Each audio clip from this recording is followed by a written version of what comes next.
Gravando, senhora presidente. Obrigada, Jailson. Então, bom dia a todos e todas. Vamos iniciar a sessão de julgamento da 4ª Câmara Julgadora, do dia 11 de dezembro de 2024. Temos uma sustentação oral. O doutor Vanderlei está presente para fazer a sustentação oral. Vamos iniciar pelo processo, o auto de infração 5035-102, da Cenova Comércio Eletrônico S.A. O doutor Flávio é o relator. Então, doutor Flávio, com a palavra para um breve relato, e passamos depois a palavra para o doutor Vanderlei. Bom dia a todos, bom dia, doutor Vanderlei. É um auto de infração de crédito indevido de ICMS, tá? Por ter lançado na GIA, no campo 57, outros créditos, alguns créditos que foi notificado a comprovar a origem, porém não apresentou a documentação necessária. Então, o julgador singular julgou procedente as acusações, a autora apresentou recurso ordinário, a DRF apresentou parecer pelo desprovimento do apelo ordinário. Tá. Esse é o breve relato. Eu já adianto que o meu voto é no sentido de converter o feito em diligência. Aí eu não sei se o doutor quiser fazer a sustentação oral na volta, não sei se a presidente... Aí eu passo a leitura das razões da conversão, não sei se poderia ser feito dessa forma. Sim. Então, doutor Vanderlei, como já adiantado pelo doutor Flávio, nós podemos, se o senhor concordar, né, preferir fazer a sustentação oral posteriormente, ele passa a leitura. Se for realmente votado no sentido da conversão, ficaria para uma próxima oportunidade a sustentação oral, mas, de qualquer forma, o senhor tem, né, essa opção de fazer a sustentação oral neste momento. O que o senhor acha? Bom dia a todos. Agradeço o doutor Flávio e a doutora Maria do Rosário. Acredito até que a conversão tenha a ver com os documentos que foram apostados para comprovação do crédito, que é uma glosa de crédito. E se for nesse sentido, eu não me oponho a fazer a sustentação num segundo momento com o advindo dessas informações. Sim. Então, Flávio, você passa a leitura do voto, né? Acho que é mais interessante, e se realmente depois todos votarem nesse sentido, aí eu coloco que a sustentação oral vai ser adiada, né? Tá bom, então eu vou passar a leitura? Sim. Agradeço. Por favor. Bom, ele está aberto para eu colocar para os senhores poderem acompanhar a leitura? Tá, deixa eu colocar aqui para acompanhar a leitura.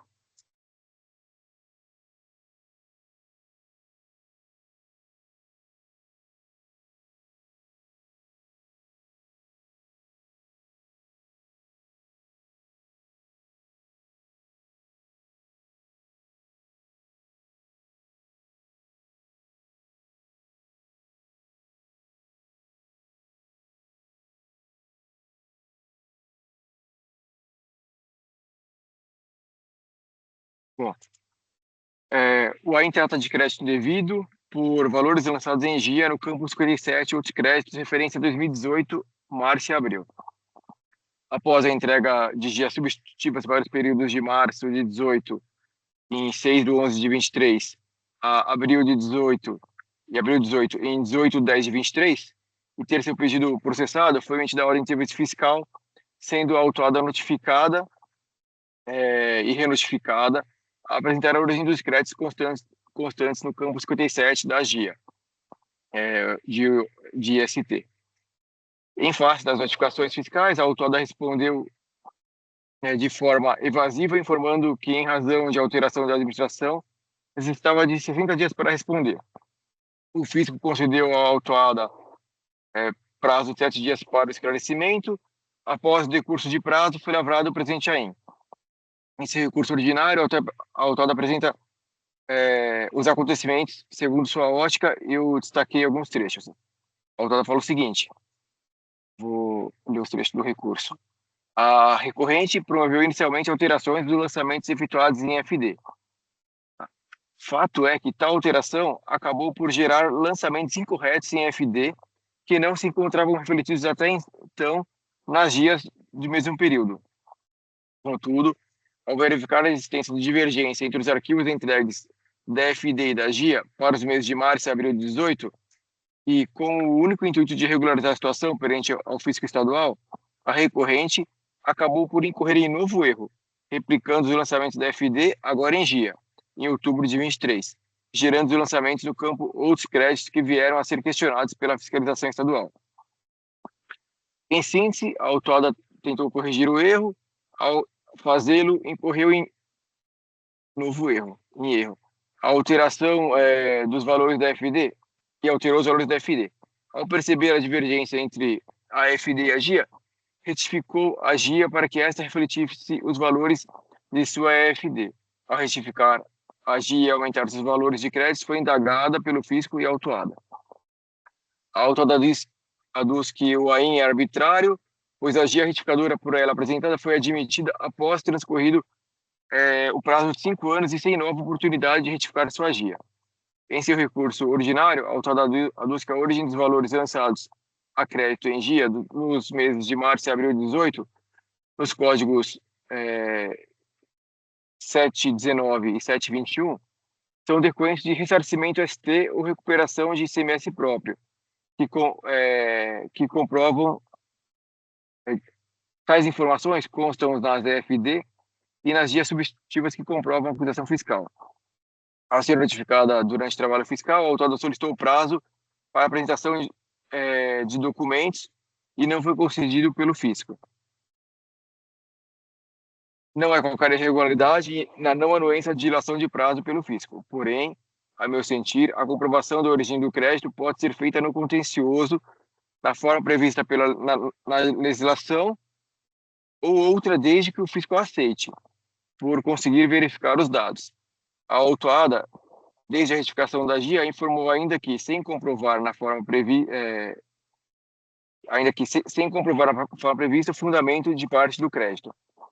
A retificação da GIA aumentou o valor do crédito existente no campo 0,57, outros créditos das GIAs de março e abril de 18. Os valores originais dos créditos não haviam sido questionados até a retificação, sendo observado pelo fisco que os créditos originais foram, inclusive, objeto de transferência na GIA de julho de 19, manifestação fiscal. Nesse passo, eu entendo que o feito deve ser convertido em diligência ao fisco para que esse faça as verificações necessárias para refutar ou confirmar a agidez de parte dos créditos tomados nas GIAs de março e abril de 18, em especial nos códigos 719 e 721, mas não exclusivamente.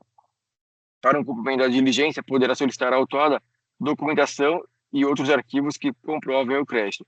Caso vencido contra a diligência, peço licença aos meus pares para proferir o voto oportunamente. Então, o voto é esse, eu converto o feito em diligência, os termos acima. Sim, ok, Flávio.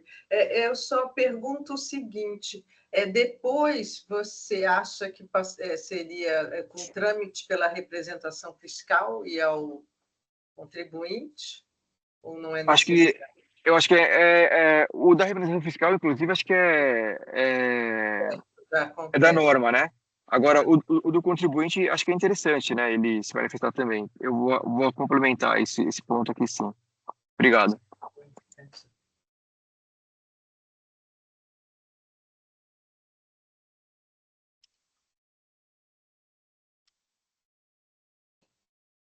Então, os debates estão abertos.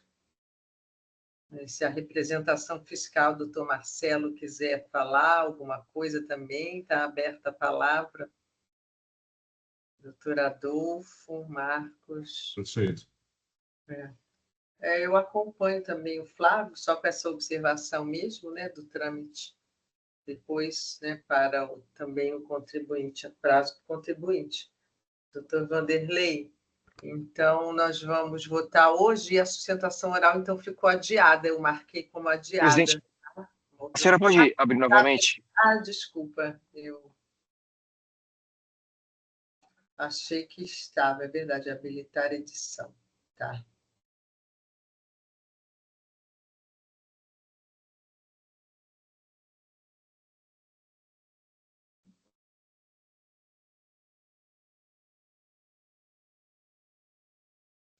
Doutor Silvestre, se quiser também se manifestar.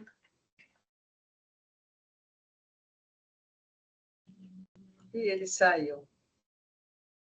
Caiu.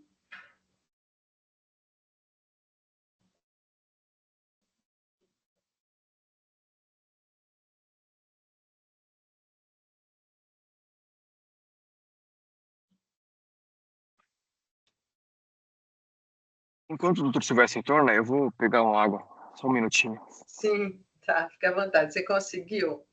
Consegui editar, consegui. Tá, vamos aguardar então isso aí. Licença. Ah, ele já está voltando. Deu problema aqui. Eu Caiu.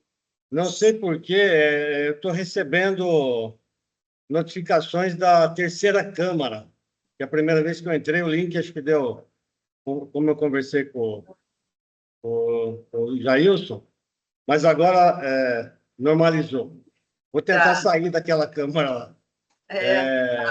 Mas eu vou acompanhar o voto do doutor Flávio. Sim, ok. Então, vamos aguardar ele voltar e já passamos para... Vou, então, encerrar aqui os debates e passamos para a verificação do quórum. Como ele também já... O quórum dele já está, né? Confirmado, então, também já confirmaram, então vou iniciar a votação. Flávio, nós já estamos votando, porque você já confirmou, seu voto já está, né? Assim, eu ouvi, o doutor Silvestre acompanhou, né? Eu tô ouvindo, eu só vou pegar água. Já tô... Obrigado. Está aí na fazenda? Tô por aqui hoje.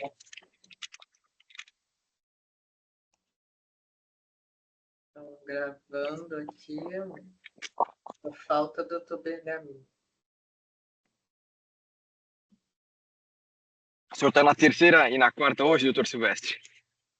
Pois acho que o doutor Jailson me falou que deu um bug no link.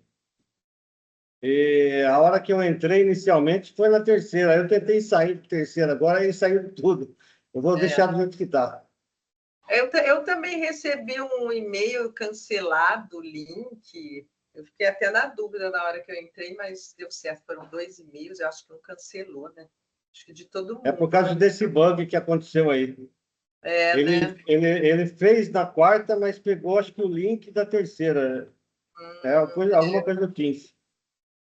Então, já encerramos o julgamento, doutor Vanderlei, então foi convertido em diligência para o fisco, nos termos como lido pelo relator, o voto. Então, esse é o caso da Cenova Comércio Eletrônico, o auto 5035-102. Combinado. Outra oportunidade. Obrigada. Muito obrigado. Ótima sessão a todos. Aí fica à vontade. Obrigada. Tchau, tchau.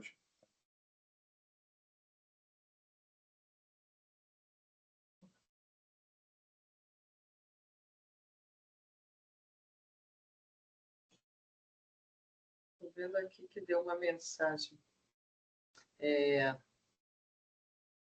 Então, vamos passar para o próximo caso.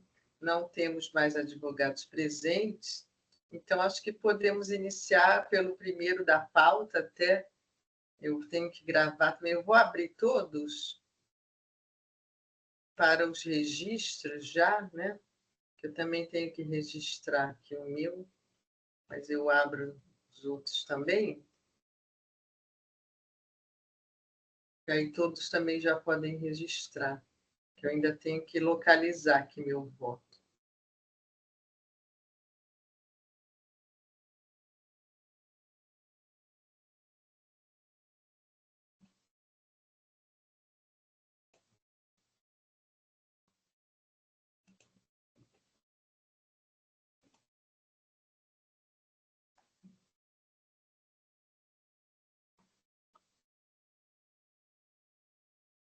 Sim, tá.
Estou aqui registrando para todos acompanharem.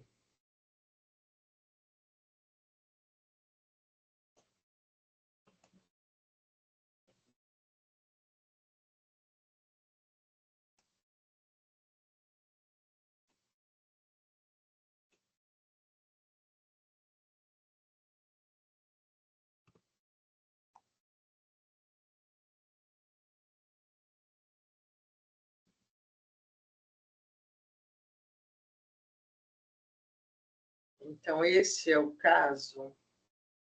Então, é o primeiro da pauta, né? É Indústria e Comércio Colchões Castor, recurso ordinário do contribuinte. O auto de infração é o 4.143.772. Eu sou a relatora. Vou fazer aqui. Então, não temos advogado. Eu não sei o advogado que estava... estava registrado, que solicitou, né, Jailson? Ele ainda não compareceu, eu não sei de qual caso, você sabe dizer?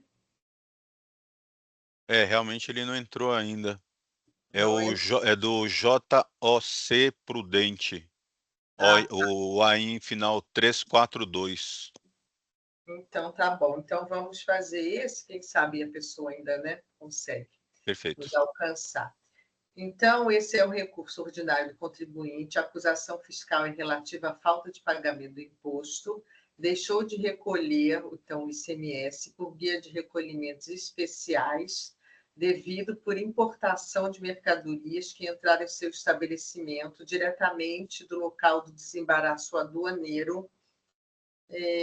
As mercadorias foram adquiridas da empresa Via Importer Comércio Exterior, estabelecida no estado de Rondônia, que efetuou uma importação por encomenda. As mercadorias foram desembaraçadas em Foz do Iguaçu, estado do Paraná, e remetidas diretamente para o estado, para o estabelecimento da autuada, né, a Indústria e Comércio Colchões Castor, em Ourinhos. E o ICMS, então, entende a fiscalização devido ao Estado de São Paulo. Cita o artigo 11, inciso 1º, a linha D da Lei Complementar 87/96 e a linha A do inciso 9º, parágrafo 2º, do artigo 155 da Constituição Federal. A recorrente sustenta, então, que a importação ocorreu na modalidade sob encomenda por trading company e a fiscalização tratou como importação por conta e ordem. Ela diz que apresentou os documentos solicitados pelo fisco, demonstrando a importação por encomenda, que a importadora adquiriu as mercadorias com recursos próprios e posteriormente vendeu para a recorrente. Cita o tema 520, recurso extraordinário, 66534, né, do STF, diz que o agente econômico destinatário legal que deu caso à importação foi o importador, sendo, portanto, devido o imposto ao estado onde está situado o estabelecimento importador, a empresa Via Importer Comércio Exterior. E a representação fiscal, então, aqui traz, né, seus argumentos pedindo não provimento do recurso. Então, vou passar o voto, né, o que eu digo, então. A fiscalização, então, alegou que constatou que as mercadorias foram adquiridas na Argentina, desembaraçadas em Foz do Iguaçu e remetidas de lá para o estabelecimento da recorrente no município de Ourinhos, que a empresa Via Importer emitiu de Rondônia notas fiscais eletrônicas de vendas de mercadorias, CFOP 6102, vendas de mercadorias adquiridas de terceiro. O autuado não nega ter sido destinatário final das mercadorias importadas, objeto das DIs. Figura como adquirente nas DIs arroladas no demonstrativo de folhas 221.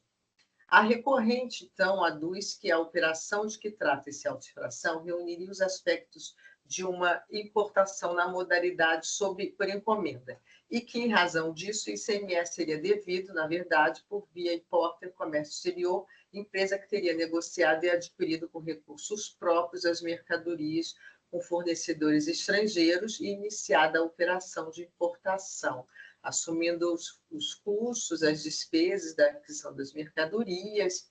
Então, eu trago aqui um trecho da decisão recorrida e eu entendo, então, aqui já passando então, para a minha opinião, consoante consignado no histórico da ação fiscal, que é folhas 11 a 18, que seria o termo circunstanciado, destaca-se em resposta às notificações que foram apresentados alguns documentos. Então, instrumento particular de compra e venda de mercadorias importadas por encomenda, documentos fiscais de venda de mercadorias emitidas por via importer, estabelecido em Rondônia, as declarações de importação, né, as DIs, comprovante de pagamento, conhecimentos de transporte.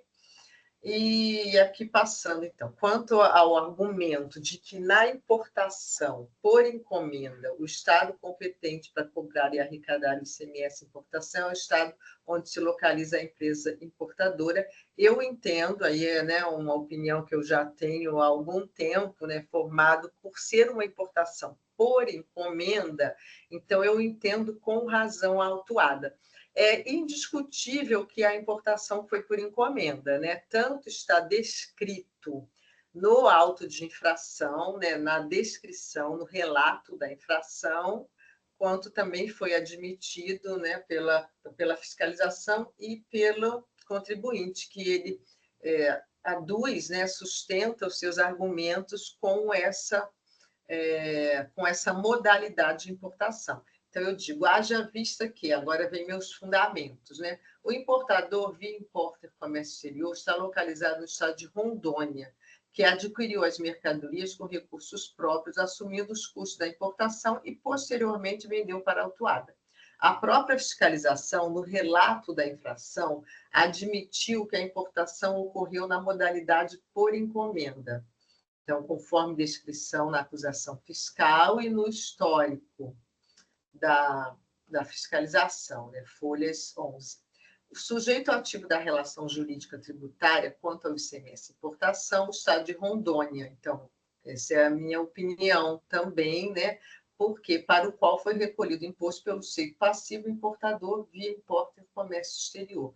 Então, eu entendo que restou comprovado, mediante as DIs, folhas 222 a, acho que é 23, aqui eu botei 31, é 23, que os documentos juntados em respostas às notificações, acima elencados, folhas 99 a 200, que as importações foram realizadas em nome da importadora via Importer Comércio Exterior estabelecida em Rondônia, sendo essa a responsável pela importação. Nesse sentido, eu entendo que a decisão não merece ser mantida, pois em descompasso com a jurisprudência do STF. Então, eu cito o artigo 155, parágrafo 2º, a linha A, da Constituição Federal, que determina o sujeito ativo no ICMS na importação de mercadorias, bens ou serviços, o estado onde se localizar o seu destinatário. Quer dizer, essa é uma discussão, né? Na verdade, é uma interpretação, a questão do destinatário jurídico ou destinatário físico, né?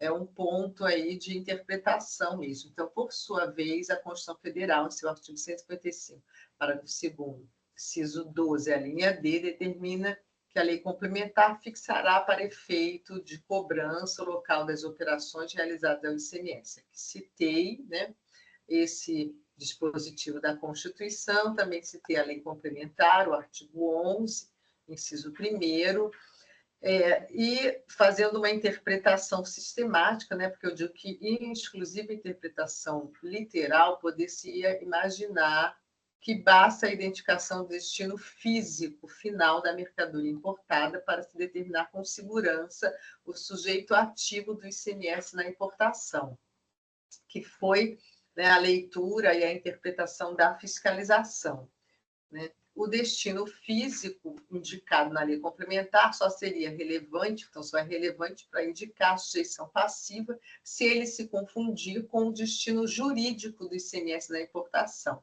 Então, aí a interpretação da lei complementar, o artigo 4º da lei complementar 87, né? Então, quem importa é o importador. Se o contribuinte no ICMS de importação é o importador, então ele é o destinatário jurídico na importação, na operação de importação. Então, fazendo essa interpretação sistemática, então, não há sentido, na mesma lei complementar, indicar o importador como sujeito passivo, como faz o artigo 4º, parágrafo único, inciso 1º, e determinar como indicativo de sujeito ativo local diverso, né? Que aí seria a interpretação literal da lei complementar, do artigo 11 da lei complementar. Então, eu entendo, né, aqui citando o entendimento, encontra-se consolidado em decisões do STF, onde o destinatário jurídico for o indicativo da sujeição ativa do ICMS na importação. Aí cito o recurso extraordinário 405.457, São Paulo, julgamento em 2009, a segunda turma do STF, ministro Joaquim Barbosa, então aqui citei essa ementa, né? Então, entendo que está claro que no recurso ordinário, acima citado, bem como no caso desses autos, o sujeito ativo é o estado do destinatário jurídico do bem. Também citei aqui jurisprudência. Então, eu entendo que houve uma operação jurídica de importação, que não foi física, né, que teve o importador contribuinte a via importer comércio exterior, que realizou a importação, e a segunda operação de transferência também jurídica do importador de Rondônia para a Autuada Paulista. Então, por se tratar de uma importação, né, que ocorreu na modalidade sob encomenda, conforme comprovado nos autos e acima fundamentado, então, eu entendo que a decisão recorrida merece reforma, então eu conheci do recurso ordinário e dei provimento cancelando o auto de infração nos termos aqui fundamentados. Então, esse é o voto, colegas, está registrado e os debates estão, o caso está aberto para debates. E para vistas, né, necessárias, fiquem à vontade, solicitar e divergir ou não. É Né? só uma importação, Rosário? É só uma daí? Não, só uma não. Eu citei aqui as folhas, deixa eu buscar aqui, 222, deixa eu ver aqui. São várias deles. Declaração de importação aqui. Folhas 222. Até 231. Até 231. Peraí. Declarações de importação. É dois. Ah, tá. Tem várias, então agora eu vi. A partir da 222.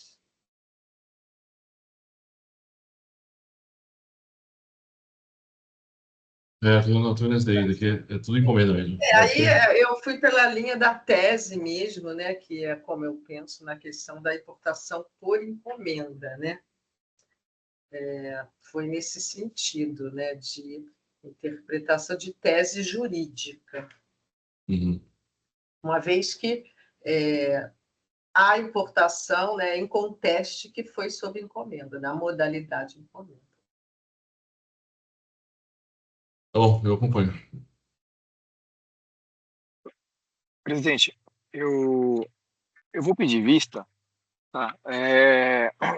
Eu sei que tem essa decisão do STF, mas segundo coloca aqui o fiscal autuante, desde o início da acusação, o histórico, né, da acusação, e também coloca a DRF no recurso ordinário, parece que, segundo eles colocam, a tese não se aplica perfeitamente ao caso, né? Então eu vou dar uma olhadinha nisso, só para verificar. Aí depois eu trago um voto, tá? Não sei se divergente ou não, mas eu vou Claro, verificar, tá? não tem Por causa disso. problema. Bom, a vista sempre é bem-vinda, né? Aqui entre nós, porque para mim foi uma questão de tese mesmo, mas pode solicitar, Flávio, já registrada, eu concedo a vista aqui.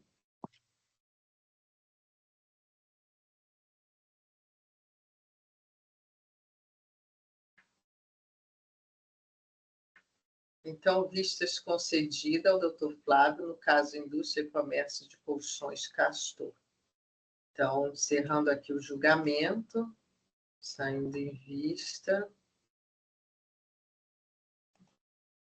E passamos para o próximo caso, então, para o segundo da pauta, é o auto 4145804, aba Distribuidora de Papéis, Máquinas e Equipamentos Limitada, doutor Adolfo Bergamini é o relator, e não temos sustentação oral, né? Não temos advogado presente, com a palavra, então, para o seu relato, doutor Adolfo.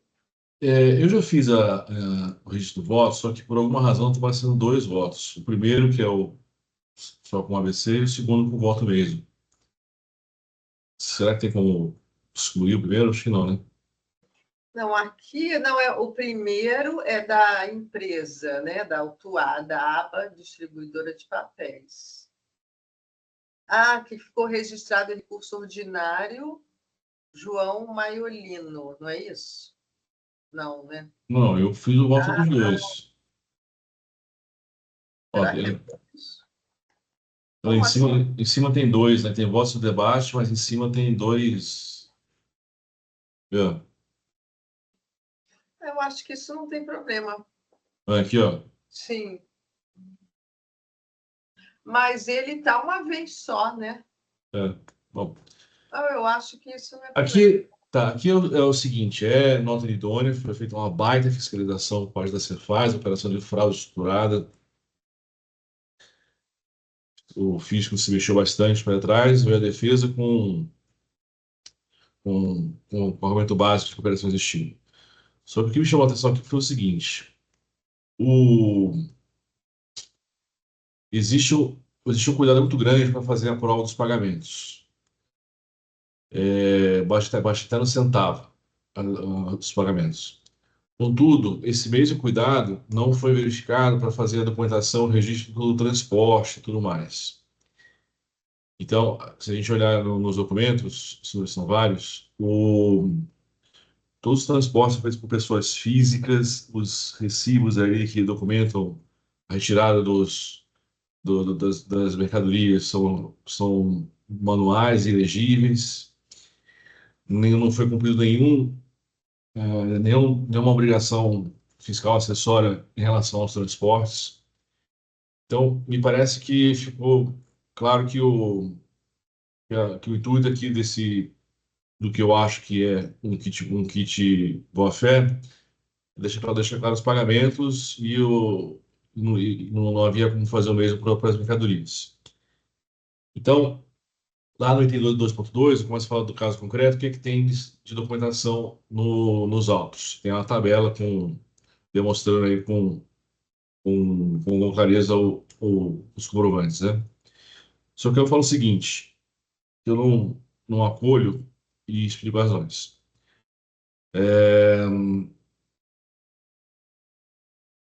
Os dados do transportador devem necessariamente constar nos documentos fiscais, independentemente da modalidade do frete, se realizado sob a cláusula CIF ou FOB.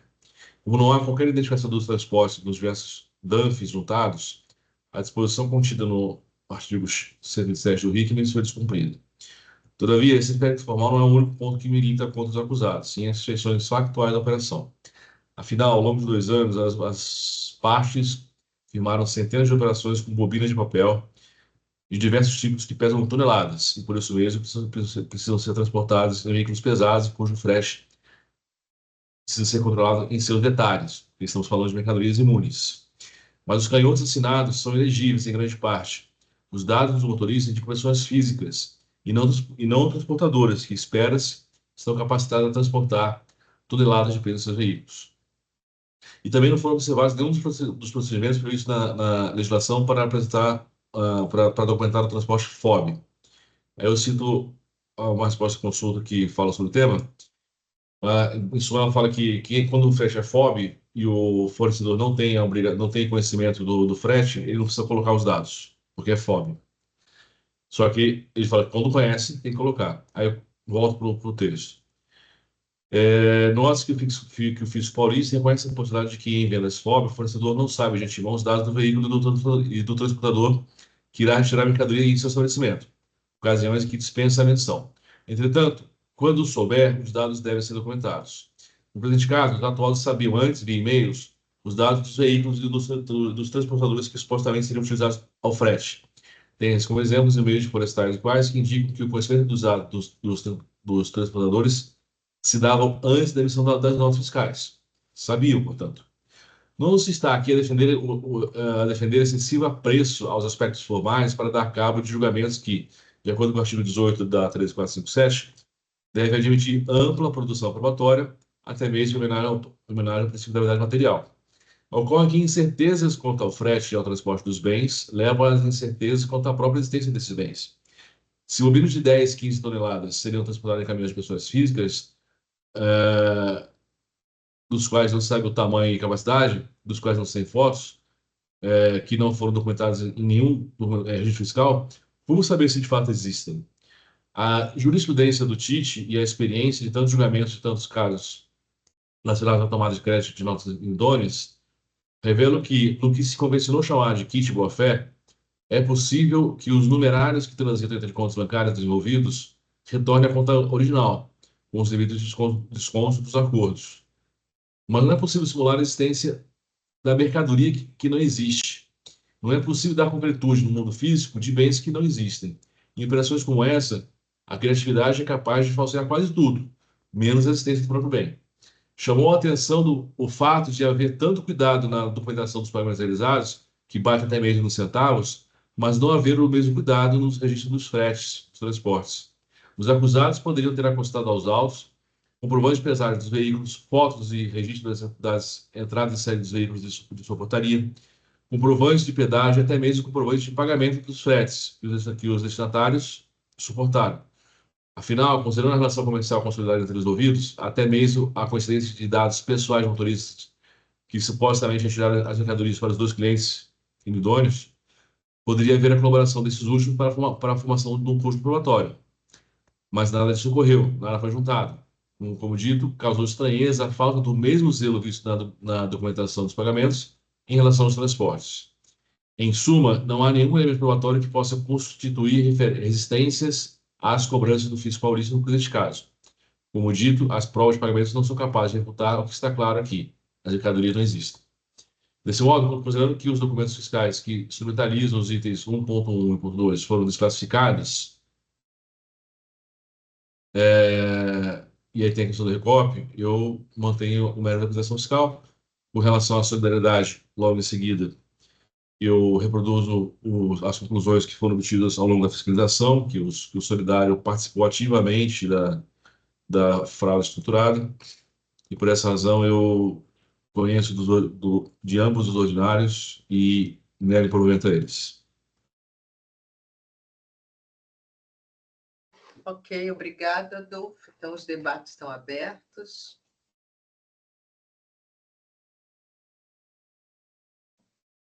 Eu acompanho o relator, né? Acho que está bem fundamentado. Eu acompanho o relator, presidente. Também acompanho o relator, presidente. Obrigada. Podemos, então, encerrar os debates.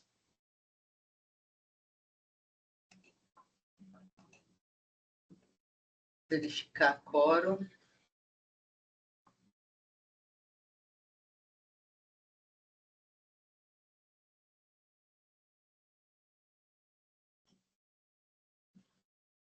Então, iniciando a votação.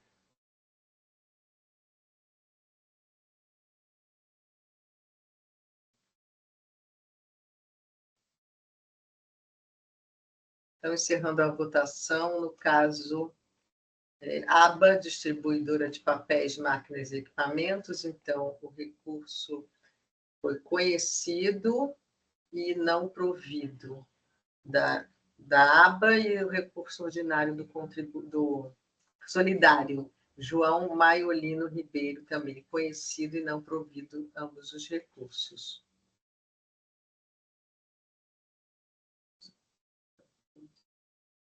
Eu estou vendo que aparece aqui uma mensagem, mas quando há exclusão do solidário, que tem uma aba aqui, então podemos encerrar esse julgamento.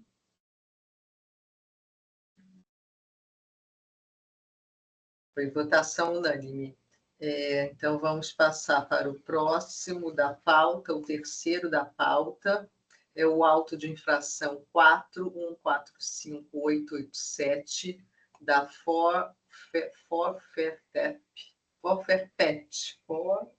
Forceferpet, Indústria Comércio, Importação e Exportação de Ração Animal. Doutor Adolfo é o relator. Se o contribuinte desistiu, fez uma transação tributária, então eu não estou conhecendo o recurso. Tá. Transação tributária.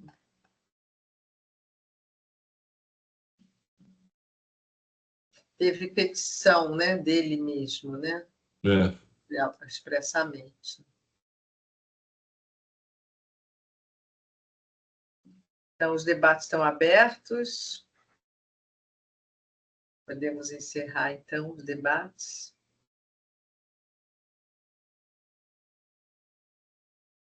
Verificando o quórum.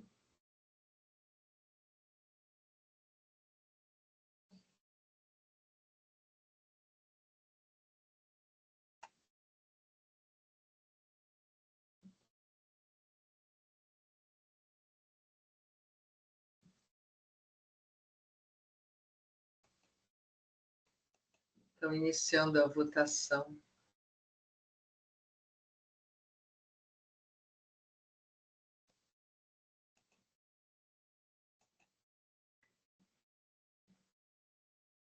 Então, no caso, o recurso Forceferpet, o auto 4145887, foi não conhecido. Encerrando a votação. Encerrando o julgamento do caso.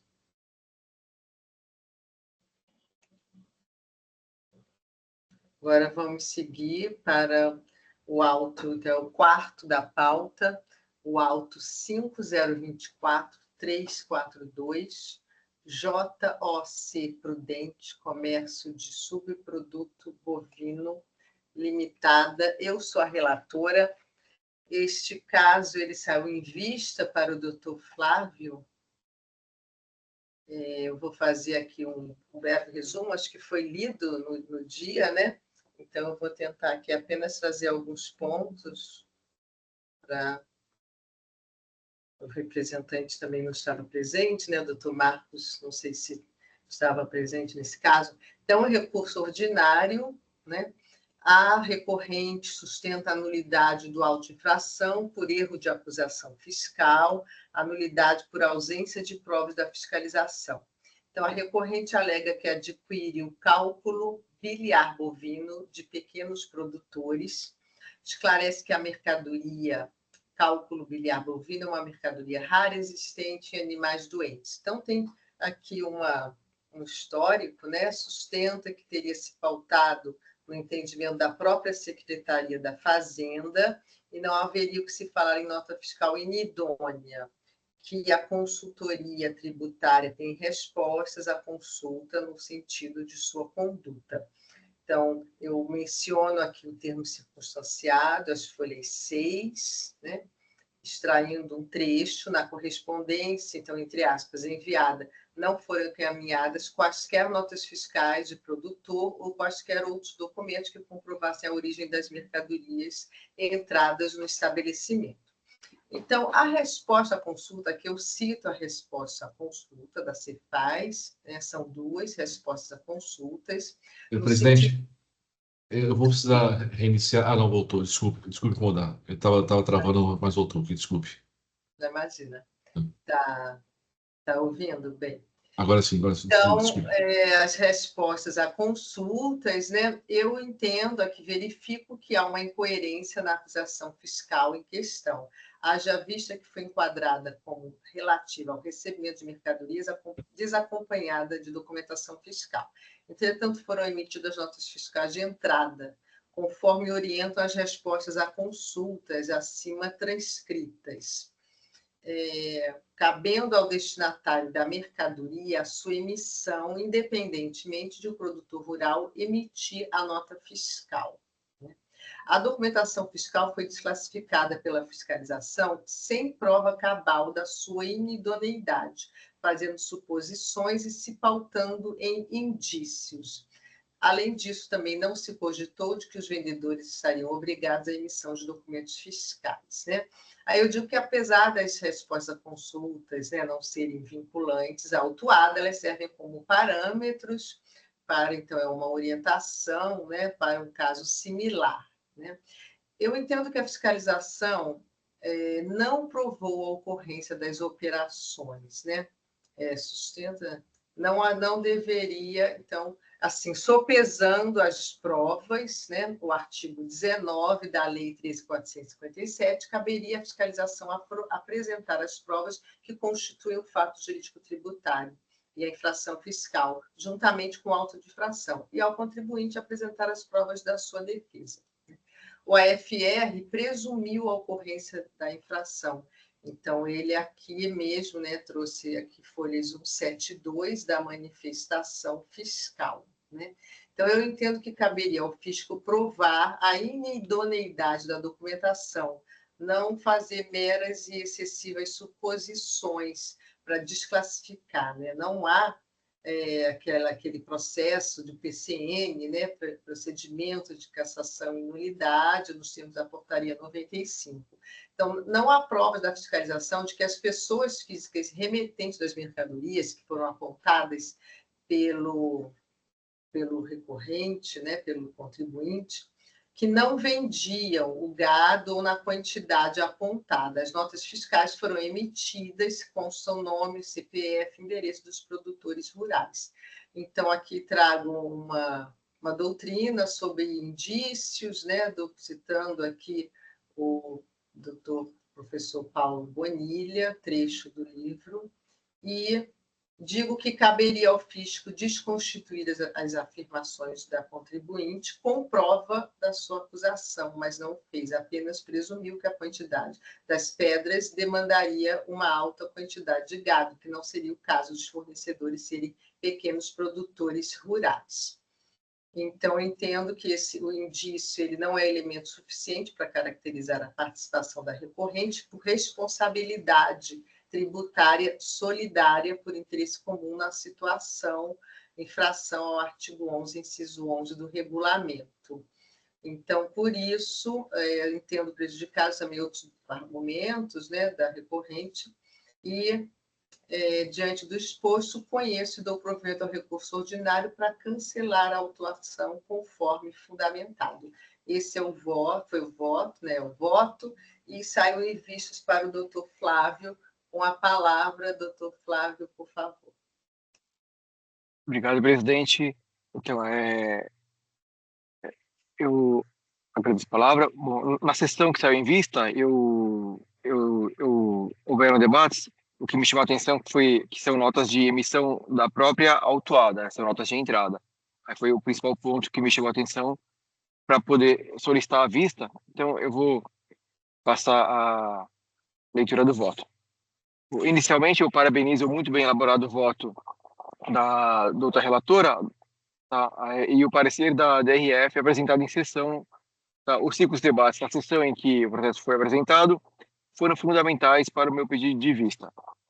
A doutora relatora proferiu o voto cancelando a IN, firme no argumento de que caberia ao fisco provar a inidoneidade da documentação e não fazer meras e excessivas suposições.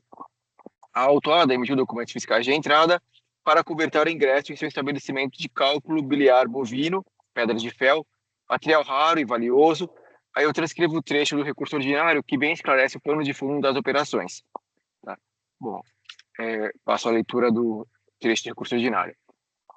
A autuada ela realiza a compra de cálculo biliar bovino, pedra de fel, de diversos produtores rurais pequenos, não contribuintes do ICMS. Tais subprodutos, em razão de sua destinação, bem como da raridade, uma vez que apenas são encontrados em animais que estão acometidos de alguma doença, contém alto valor de mercado. Aí continua a autuada, o jornal O Estado publicou notícia informando roubos de carga de pedra de boi avaliados em 2 milhões de reais.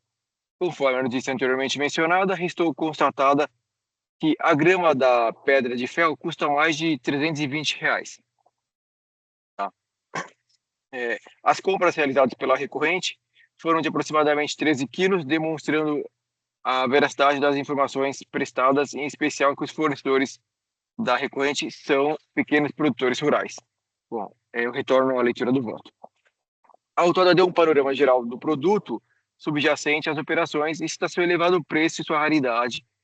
Quanto ao preço, ela esclarece que o valor dos produtos trazendo a reportagem do jornal Estadão, e a autora cita o link da reportagem em seu recurso ordinário. Aí eu transcrevi o link aí, já que a autora colocou no recurso ordinário. Uma percepção da raridade do produto, citada pela autora em seu apelo, é dada também em uma reportagem, desta vez do jornal O Globo, né? E aí eu citei o link e eu estou transcrevendo um trecho aí da reportagem. Ela fala o seguinte: produzir 1 quilo de cálculo biliar bovino é um processo trabalhoso, no qual os comerciantes precisam contar com a sorte. Até 200 mil cabeças de gado precisam ser abatidas para apenas tentar chegar ao peso.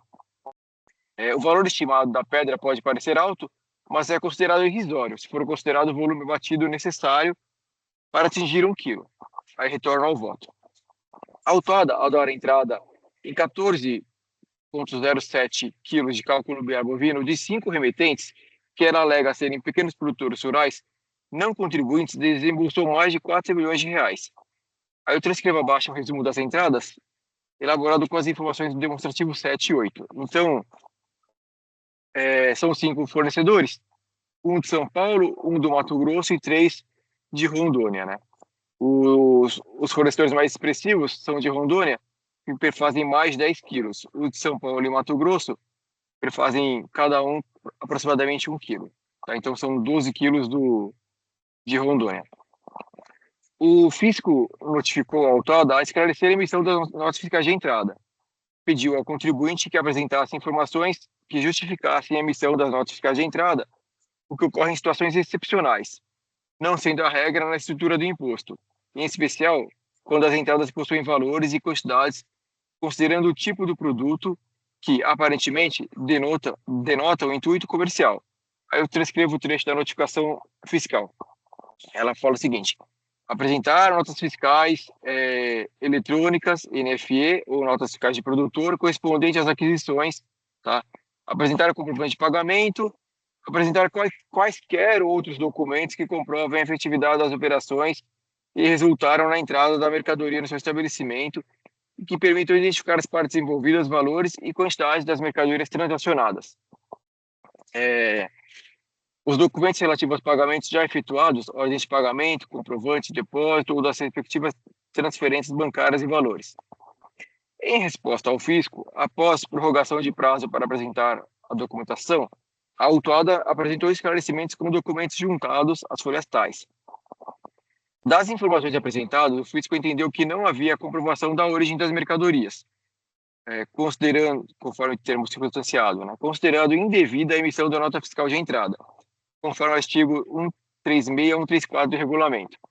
Então, 184. 184 ele fala o seguinte: considerado desacompanhada a mercadoria, considerado se a desacompanhada do documento fiscal, a operação ou prestação acobertada por documento fiscal inábil, entre eles for emitido em hipótese não prevista na legislação.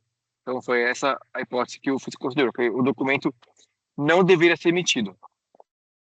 A autora alega as entradas porque não se comprovou de onde veio esse documento, essa mercadoria. A autora alega as entradas se deram de pequenos produtores, pessoas físicas, não obrigados à emissão do documento fiscal. Por isso, lhe seria lícito emitir notas fiscais de entrada. Assevera ainda que somente uma das pessoas físicas é domiciliada em São Paulo. Para as demais, o fisco não comprovou que haveria a referida obrigatoriedade dos referidos estados para que, caso comprovada a situação de produtor rural das mercadorias, rural das mencionadas pessoas físicas, eles tivessem a obrigação de ter a inscrição estadual e de emitir documentos fiscais. A premissa em que se funda a defesa da autuada é que seria lícito emitir nota fiscal de entrada com as informações de origem de pessoa física, restando ao fisco o encargo de demonstrar que a operação não ocorreu como descrito no documento fiscal. Penso de forma diversa. A nota fiscal, usualmente, reflete um acordo bilateral entre remetente e destinatário. Caso uma das partes refute sua ocorrência, ela perde grande parte de sua força, redistribuindo o ônus da prova para o ônus da prova da ocorrência da operação. Cito como exemplo a decisão tomada à unanimidade por esta Câmara, né, no AIN tal, no item 2 do AIN tal. Essa decisão é de a pessoa que fala assim, a operação não ocorreu, ele emitiu nota, mas eu desconheço a operação, era uma acusação de o fisco acusava que ele não teria escriturado os documentos, a gente cancelou o auto porque ele falou que a operação não ocorreu e o fisco não trouxe outros documentos que comprovassem a operação. Tá? Esse aí. Tá? Na emissão de nota fiscal de entrada, que ocorre em hipótese excepcional, deve o contribuinte provar que está acobertado por essas hipóteses. E isso a autuada não consegue demonstrar. Mesmo que se desconsidere a incongruência refletida nas próprias notas,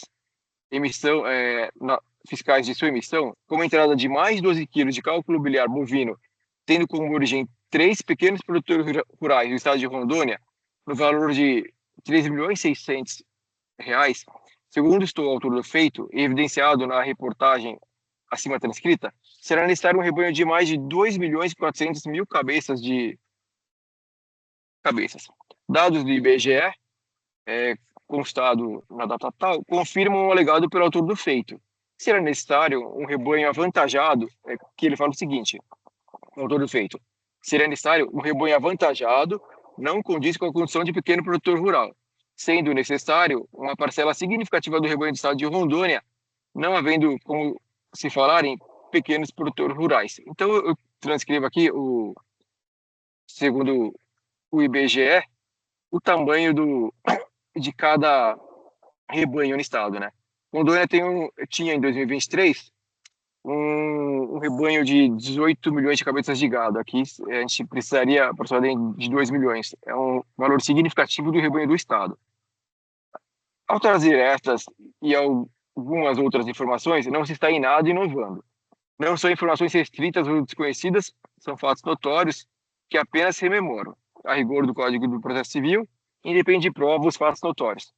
Eu citei porque, apesar de ser conhecido o tamanho do rebanho de cada estado, às vezes a gente não tem de pronto essa noção, né? Eu acho que isso não é em nada inovar na acusação fiscal, é apenas contextualizar com o que o fiscal já falou, que o rebanho avantajado não condiz com a condição de pequeno produtor rural, e realmente um rebanho desse tamanho é avantajado, tá?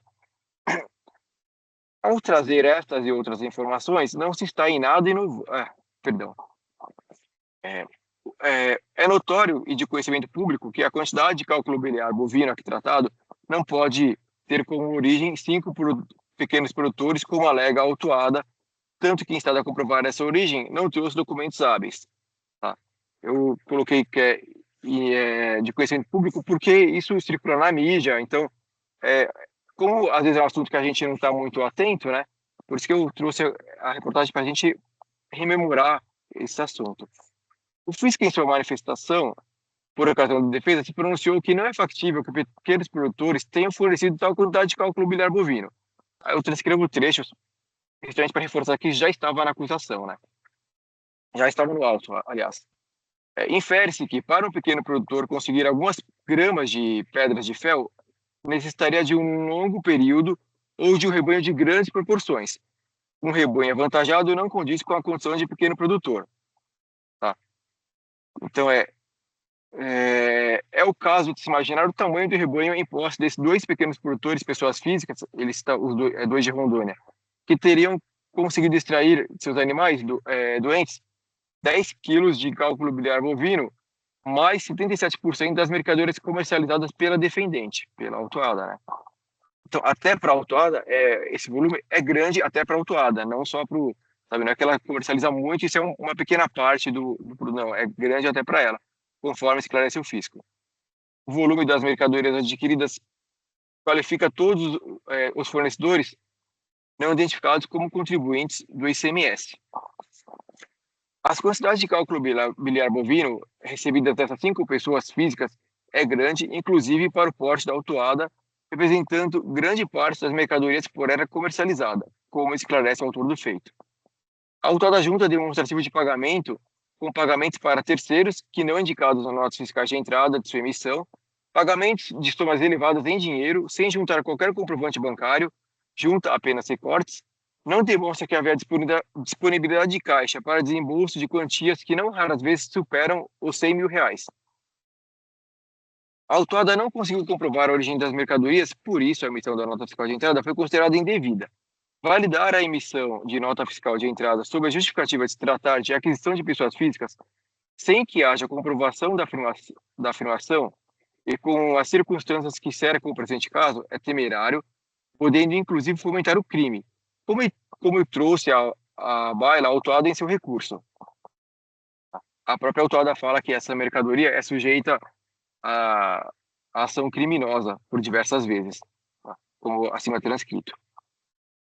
A título de comparação, se um estabelecimento revendedor de autopeças usado ou sucata de metal emitisse nota fiscal de entrada de valor de mais de 4 milhões em partes automotivas ou sucatas de cobre e informasse que trata de origem de 5 pessoas físicas e em estado a comprovar a origem das mercadorias, acaso seria aceito o estabelecimento não trazer documentação que amparasse suas emissões de nota fiscal de entrada? Eu coloquei essa parte do cobre e da sucata porque é uma área que a gente tem mais afinidade aqui no tribunal, que trata mais do assunto, né? O cálculo biliar bovino realmente a gente trata pouco. Entendo que na questão passa pela distribuição do ônus da prova, é de rigor a aplicação do 373 do Código de Processo Civil. Nesse passo, entendo que o ônus da prova é da autuada, que emitiu a nota fiscal de entrada. Não há qualquer inversão do ônus da prova. Cabe à autuada comprovar que poderia ter emitido as notas fiscais de entrada na forma que emitiu. Aí eu transcrevo o 373. Tá. A autuada emitiu nota fiscal de entrada, inclusive ela mesma destacou o imposto de algumas notas, tá? E se conferiu o crédito. Então, essas notas de entrada, ela mesma destacou o imposto em algumas notas dela e ela escriturou com crédito no livro. O que usualmente é conferido pela nota fiscal de saída de um fornecedor e da efetividade, a não cumulatividade do imposto. Então, ao analisar a questão de emissão de notas fiscais de entrada por contribuinte, ainda que cuidando de outro tributo, o Tribunal Regional Federal da 5ª Região também se manifestou sobre a necessidade de quem emite o documento fiscal de entrada apresentar documentação comprobatória sem se cogitar em inversão do ônus da prova. Tá. Aí eu transcrevo um trecho da decisão do tribunal que vai justamente nesse sentido. O contribuinte havia emitido nota fiscal de entrada e não havia documentação comprobatória e foi afastado daquela nota fiscal de entrada, mas se tratava de um tributo federal. Fossem os remetentes produtores rurais, como alega a autuada, essa condição não lhes permitiria comercializar mercadorias adquiridas de terceiros, elas não possuem esse rebanho, né? E deveriam fornecer documentos para cobertar suas saídas, como explícito nas respostas à consulta trazida pela autuada, e como dispõe o regulamento de ICMS, não sendo o caso de dispensa de emissão de notas fiscais. Então, eu transcrevo o artigo 32 do nosso regulamento, que não estão abrangidas pelas disposições deste artigo, a pessoa ou cidade que comercialize produtos agropecuários produzidos por terceiros ou recebidos em transferência de estabelecimento localizado em outra unidade da federação. E o estabelecimento rural, 139, rural de produtor, emitirá nota fiscal de produtor, sempre promover saída de mercadoria e na transmissão de propriedade de mercadoria. A autuada traz resposta à consulta tributária, que vão contra a sua argumentação. Nas respostas a consultas tais, a informação de que o produtor rural emite nota fiscal eletrônica e que o que no presente caso não ocorreu. A autuada não apresenta notas fiscais dos pequenos produtores, das quais a alega teria comprado a mercadoria. A resposta à consulta não faculta ao contribuinte adquirir mercadoria sem verificar sua origem e emitir nota fiscal de entrada sob o pretexto de tratar de aquisição de produtor ou de pessoa física em total descompasso com a boa-fé. A autuada não consegue demonstrar que adquiriu as mercadorias dos pequenos produtores. O regulamento de Rondônia, do semestre de Rondônia, também dispõe sobre a obrigatoriedade da inscrição e emissão de nota fiscal do produtor. Aí eu transcrevi alguns trechos que vai no mesmo sentido do regulamento paulista. A transcrição do regulamento de Rondônia justifica-se Justifica-se aqui para reforçar que a alegação da autuada são dissociadas dos fatos, das legislações e das provas. Impossível a autuada ter adquirido tamanha quantidade de cálculo biliar bovino oriundo do rebanho de 5 pequenos produtores rurais. Não há como a autuada alegar que desconhece a legislação rondoniana, estado de onde afirma originar a maior parte das mercadorias que comercializa, segundo consta no próprio relatório fiscal. A autuada aduz que muitas das vezes as vendas se dão por marketplaces e a existência de fraudes no setor. Eu transcrevo um trecho aí do recurso da autuada. Pois em muitas das situações, pessoas naturais anunciam a venda de tais produtos, inclusive em marketplace, negociando o produto de forma física, uma vez que é de conhecimento público a venda falsa, seja por inexistência do produto ou por sua falsidade. Então, a autuada realmente ela esclarece que o setor existe muita falsidade e a autuada não traz qualquer comprovação de que tenha efetuado a compra por esses canais. O que se ocorresse não lhe socorreria. Só aumenta a certeza de que deveria existir um documento fiscal do remetente da mercadoria, nos termos do artigo 4º da Lei Complementar 87 de 96, que diz que aquele que realiza em volume, com habitualidade, ou volume, né, no caso aqui seria o volume, que caracteriza intuito comercial. Tá? Mesmo que a aquisição das mercadorias tenha ocorrido de pessoas físicas, o que seria no mínimo inusitado, o volume caracteriza o intuito comercial, daí a necessidade da existência de notas fiscais dos fornecedores, sendo indevida a emissão de notas fiscais de entrada. A autuada não apresenta documentos que sustentem o que registrou, notas fiscais de entrada, em desacordo com o que prevê o ICMS. Aí eu transcrevo o artigo 28. As notas fiscais emitidas para cobertar a entrada de cálculo biliar bovino, produto raro, com alto valor de mercado, sujeito a falsificações e roubos, foram emitidas de forma unilateral pela autuada. Segundo a autuada, seus fornecedores são pequenos produtores, mas a alegação não guarda consistência com a quantidade do produto e o valor envolvido, instada a comprovar as informações constantes nos documentos, que as informações constantes nos documentos são verídicas, e a emissão permitida não trouxe informações que comprovem as operações. Os dados dos documentos fiscais foram preenchidos de forma unilateral pela autuada, que não consegue comprovar sua rigidez. Não há tratativa, negociação, sequer os comprovantes de depósito foram trazidos. A autuada informa que efetuou pagamentos de centenas de milhares de reais em dinheiro e não apresenta sequer recibo assinado. Não há qualquer tratativa juncada, troca de e-mail, cartas, cotações, recibos de pagamento em dinheiro, assinaturas, etc. Aceitar que os contribuintes possam emitir notas fiscais de entrada sem comprovar a origem das mercadorias é temerário.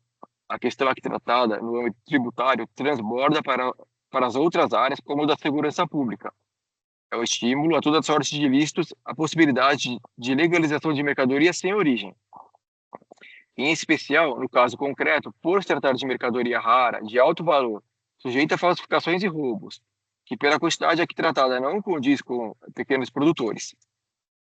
A decisão recorrida analisou as provas e se manifestou adequadamente sobre elas, não padecendo de nulidade. Eu transcrevo o trecho da decisão e peço licença para adicionar as minhas razões de decidir. Tá? Eu vou poupar a leitura, o voto já está muito longo. A autuada alega que o AIM padece de liquidez por cobrar uma alíquota de 18%, sendo que a maior parte da mercadoria teria origem em operações interestaduais. Correta a alíquota aplicada, a autuada não consegue comprovar a origem das mercadorias. Não consegue comprovar que elas saíram do estado de Rondônia ou Mato Grosso do Sul.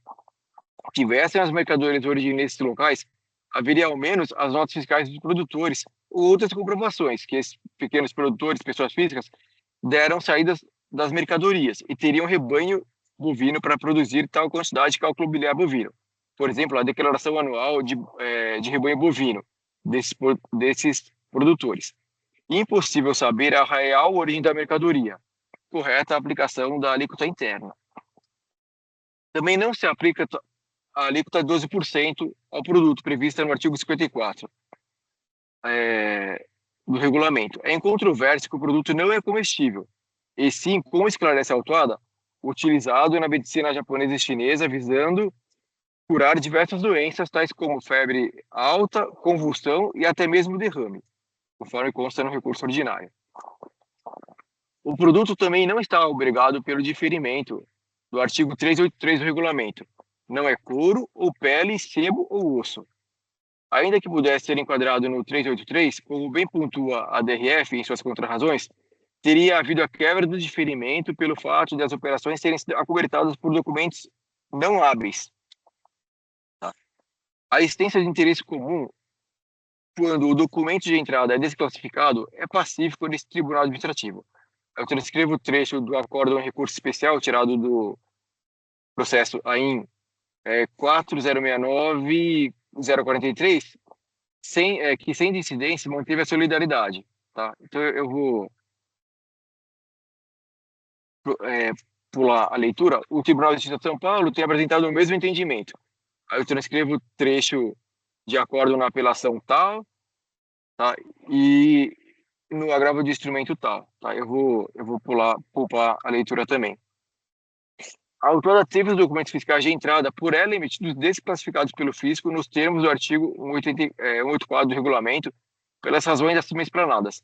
Assim, as entradas restaram órfãs de documento fiscal correta a atribuição de interesse comum às operações precedentes, que não se sabe a origem. A súmula 509 do STJ trata de crédito decorrente de declaração posterior de idoneidade e notas fiscais emitidas por terceiro. O presente caso é diverso. As notas fiscais não foram emitidas por terceiros, mas pela própria autuada. A emissão de nota fiscal de entrada para cobertar a aquisição de mercadoria é exceção. Em regra, não é permitido ao contribuinte emitir notas fiscais de entrada em suas aquisições. Quem deve emitir nota fiscal de saída são seus fornecedores.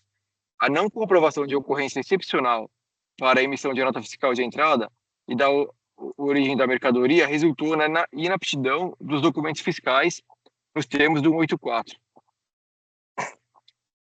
do regulamento. A situação do presente AIN não se confunde com as hipóteses reguladas pela Portaria CAT 98/2006. Dispõe sobre a suspensão, cassação e nulidade de eficácia de inscrição estadual de contribuintes do ICMS.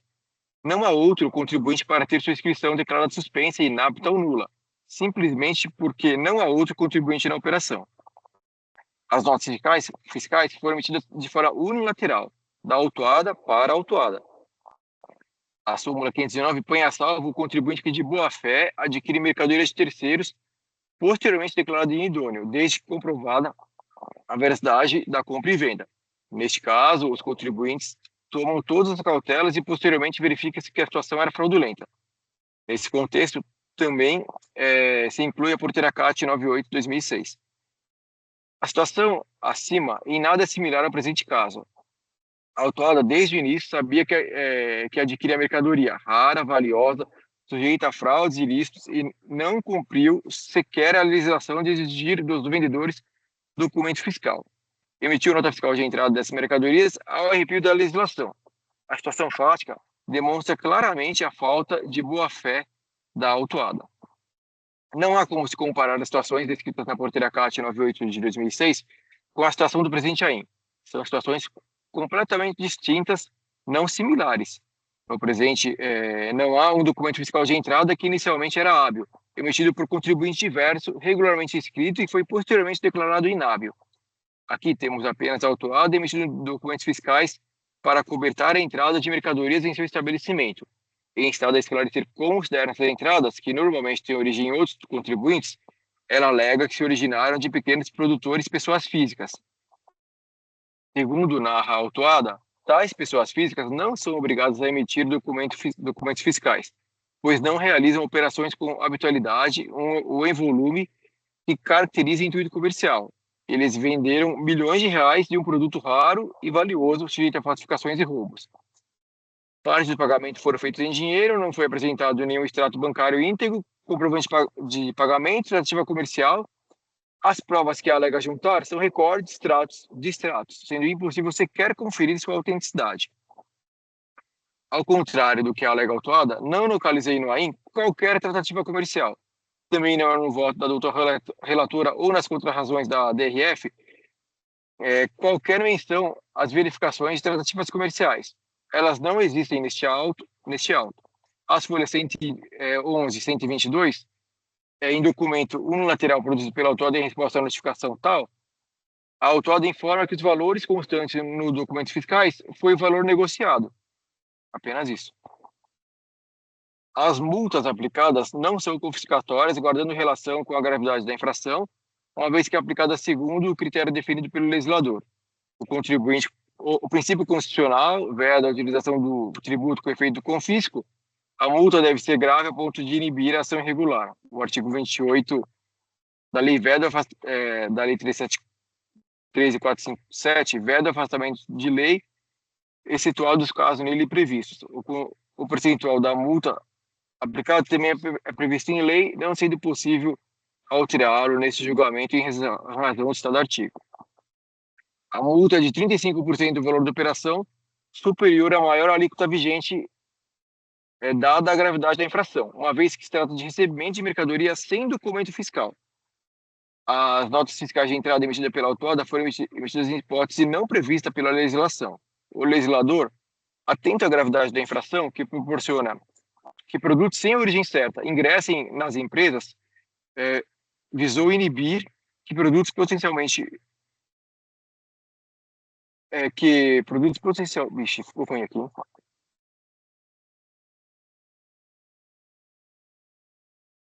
Potencialmente, acho que originados dos mais variados e ilícitos sejam recepcionados na formalidade. Esse Tribunal Administrativo tem reconhecido sua incompetência em afastar a lei em razão do artigo 28 da Lei 13457. A alegação de impossibilidade da atualização da base de cálculo da multa também não pode ser provida, em razão da súmula 13. O termo inicial do júri está correto. Tá? A multa está capitulada no artigo 85, a linha A, e o termo inicial está conforme previsto. De todo exposto, nego o provimento ao recurso ordinário. É esse o voto, presidente. Obrigada, Flávio, aí, pela sua vista, né? Sempre é bem-vinda, analisou toda a situação, os debates estão abertos.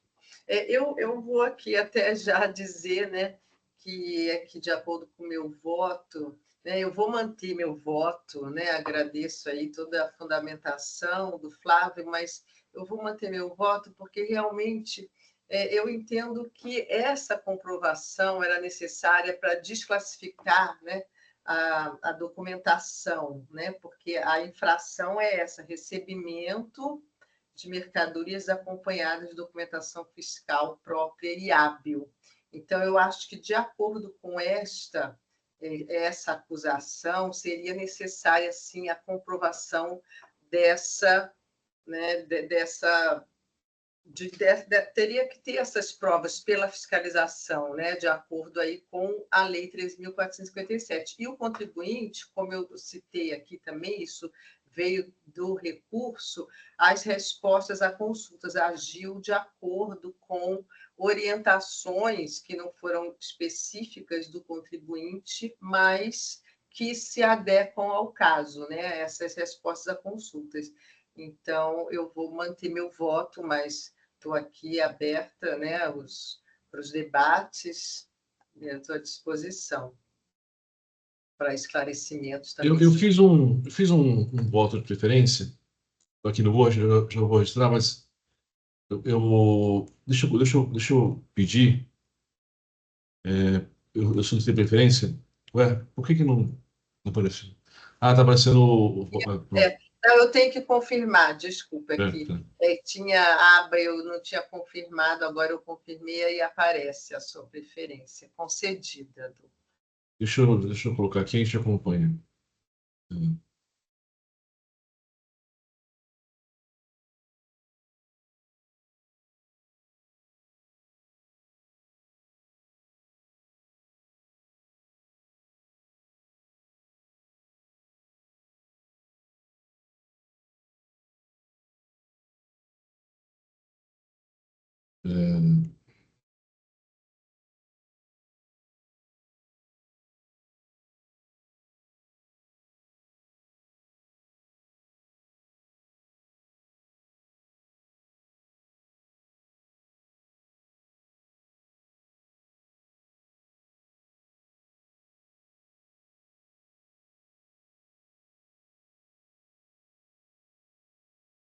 Uma dúvida, Flávio. A manifestação fiscal que o Pedro tinha feito, ela continua, né? Eu acho que não, presidente. Não. Eu acho que não. Inclusive, ela não está aqui, né? Ela, Não, acho que né? acho que ela sai. Sai. É por isso que ele sempre recoloca. Mas, recoloca, mas eu acho que quando finaliza, né? Eu não sei também como é que fica. Eu registrei meu voto, eu falei, e aí, se vocês quiserem acompanhar, pode acompanhar também. Acompanhe o texto da juíza relatora. Conforme consta nos autos, o acusado apresentou à fiscalização a origem das mercadorias, especialmente o nome, endereço e CPF de todos os fornecedores. A CEPAI da SP sempre se mostrou deveras competente em apurar o cometimento de infrações tributárias, até mesmo quando ocorre mediante operações mercantis entre diversos estados. Temos como exemplo a Operação Sobre o Papel, a Operação Yellow, a Operação Tâmara, a Operação Metamorfose e a Operação Placem. Nessas e tantas outras, a Cefaz foi capaz de identificar a fraude, estabelecer sua magnitude, firmar convênio de fiscalização com os estados envolvidos e lavrar autos de infração muito bem fundamentados contra aqueles que atentaram contra o erário paulista. No presente caso, se havia suspeita de fraude nas operações interestaduais em questão, deveria o fiscal autuante ter feito comunicações aos setores competentes da Cefaz a respeito da possível existência de fraudes estruturadas no presente caso. Com isso, se fosse o caso, o fisco paulista poderia ter instaurado fiscalizações de abrangência maior, inclusive com a colaboração de fiscalização com o estado de Rondônia. Mas isso não foi feito. O que se tem no presente caso é uma auto-infração carente de provas baseadas em elucubrações e informações da internet, do Estadão. Tanto que o voto do ilustre juiz com vista, a quem devem ser rendidas homenagens, levou esta quarta Câmara a fazer elucubrações sobre o tamanho do gado de Rondônia. E a base para isso foi pesquisa do IBGE, que também foi tirada da internet. Todavia ficam as perguntas. Quais foram os critérios do IBGE? Foram exemplares movidos de todas as raças ou raças selecionadas? Foram gados de corte ou leiteiro? Então, a gente não tem muitos parâmetros. Se fosse permitido que informações de internet constituíssem elementos probatórios eficientes, então o TIT de São Paulo teria que aceitar, por exemplo, que indústrias comprovassem a utilização da energia em seus processos produtivos por estatísticas sobre o consumo de energia divulgado pelo IBGE, e não o laudo técnico de consumo. A FR Autuante, a todo momento, realiza informações contundentes acerca do volume do cálculo biliar e o gado necessário para produzi-lo. Indago, o fiscal tem formação em agronomia ou é engenheiro agrônomo? Algum integrante dessa Câmara Julgadora possui informação técnica para avaliar a produção dos bens em questão em relação a cada boi? No presente caso, a origem da mercadoria está comprovada pelo fornecimento dos dados dos fornecedores. Se o fisco paulista tem dúvidas da veracidade dessa informação, deve fazer a prova de sua não concordância. Ao contribuinte cabia fazer o que lhe foi pedido, entregar os dados dos fornecedores. Se essa fase não está de acordo, então deve provar que as informações do contribuinte estão erradas. Cumpre ser dito que, no presente caso, nem o fisco paulista, tampouco o fisco de Rondônia, declararam a inidoneidade dos fornecedores. Portanto, quaisquer ilações a respeito da falta de comprovação de pagamento, entre outros, não tem lugar aqui. Como poderia o contribuinte se defender contra alegações de inidonidade de seus fornecedores se eles não foram declarados inidôneos?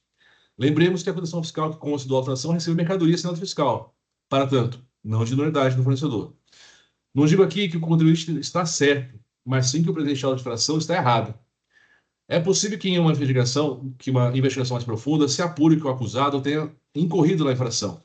Mas não é possível fazer essa afirmação a partir do que se tem de concreto aqui neste caso. Manifestações do fiscal, como é o caso de se imaginar, e outras elucubrações, estão longe de serem suportes suficientes para a acusação fiscal. Que se faça outro auto de infração, porque esta acusação não reúne condições de ser mantida. É como voto.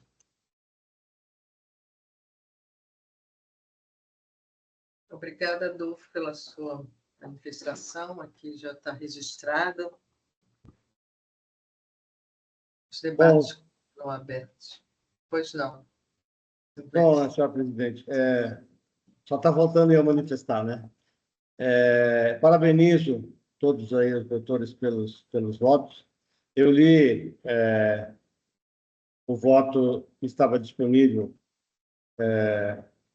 da doutora Maria do Rosário, a presidente, né?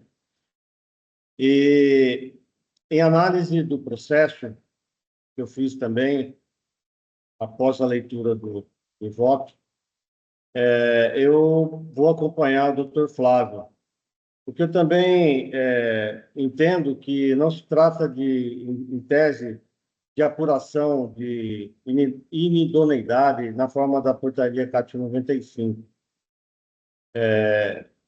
Realmente não há... o meu entendimento segue na linha do Dr. Flávio. Muito bem fundamentado, então eu vou segui-lo. Ok, obrigada pela manifestação, doutor Silvestre. Mais alguma manifestação?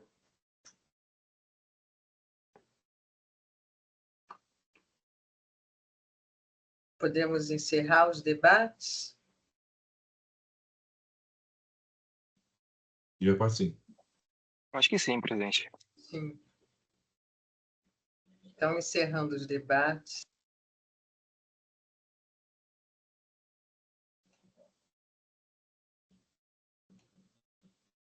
Então, verificando o quórum,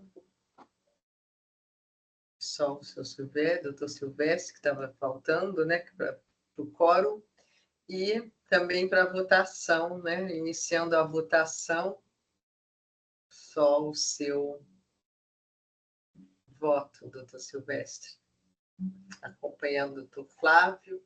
Então, vou encerrar a votação.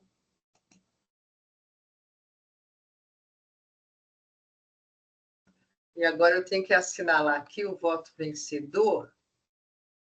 É o seu, né? Não, sim, não a questão antecedente, conhecido, com julgamento de mérito, provido, registrando, então, e o voto condutor também, então, vou assinalar o meu voto, então, prevalece, então, o doutor Marcos Silvestre votou com o doutor Flávio, mas o voto que prevaleceu, então, foi o meu, conhecendo e dando provimento ao recurso do contribuinte. Então, este é o resultado do julgamento, no caso do JOC Prudente, Comércio de Subproduto Bovino, auto 5024342. Então, encerrando o julgamento do caso, e com isso nós encerramos a pauta de hoje. Aqui todos os autos, né, todos os julgamentos dos autos estão encerrados, então vou encerrar aqui a sessão de julgamento, confirmando o encerramento. Então, com isso, Jailson, nós encerramos a sessão de hoje, podendo, então, já parar a gravação, Jailson, por favor.